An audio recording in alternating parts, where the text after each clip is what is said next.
بص كده على الجمال اللي قدامكوا ده، شايفين التحفة الفنية دي؟ طب ركز كده شوية وتأمل الجمال. المولد النبوي الشريف صلى الله عليه وسلم.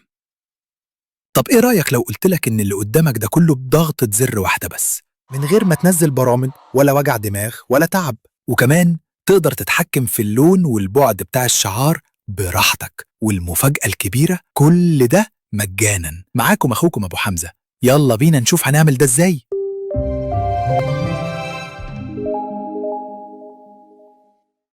بتفتح الموقع اللي ظاهر قدامكم دلوقتي، هتلاقوا الرابط تحت في الوصف أسفل الفيديو، ومن غير ما تسجل ولا تعقيد، ببساطة كده دوس على كلمة Get Started، هتنقلك على الصفحة دي.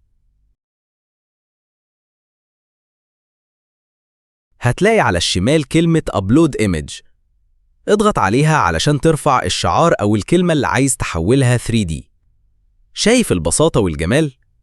تقدر تلف يمين، شمال، فوق، تحت، زي ما تحب. طب افترض محتاج تغير الستايل، بكل بساطة انزل تحت على اليمين، هتلاقي أيقونة اسمها Materials، هتفتح لك الخامات كلها وتختار الشكل اللي يعجبك.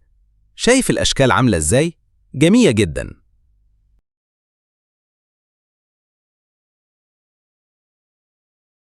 تعالوا نجرب حاجة تانية.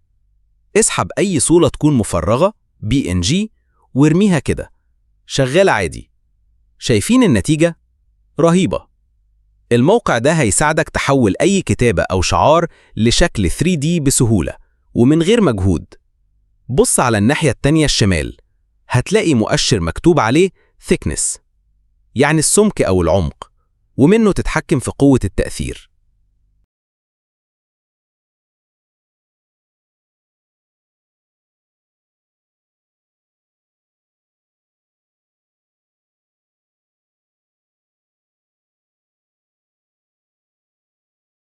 وكمان تقدر تختار لون الأرضية، غامق أو فاتح زي ما تحب.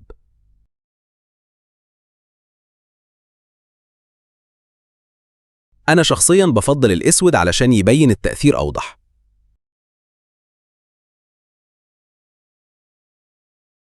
بصوا كده على شعار نايك بعد ما تحول، تحفة. أنا وريتك الموقع وإنت بقى عيش معاه. شعارات شغال، كلمات شغال، أي حاجة.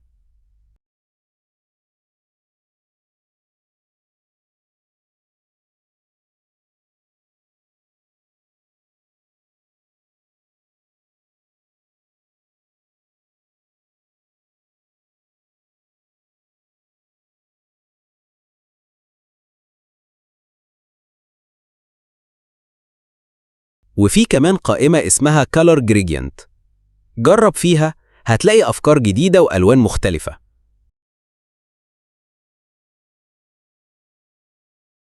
بعد ما تظبط الشكل اللي يعجبك، روح للشمال تاني واضغط Export. اختار Quality Equal High علشان يديك صورة بجودة عالية.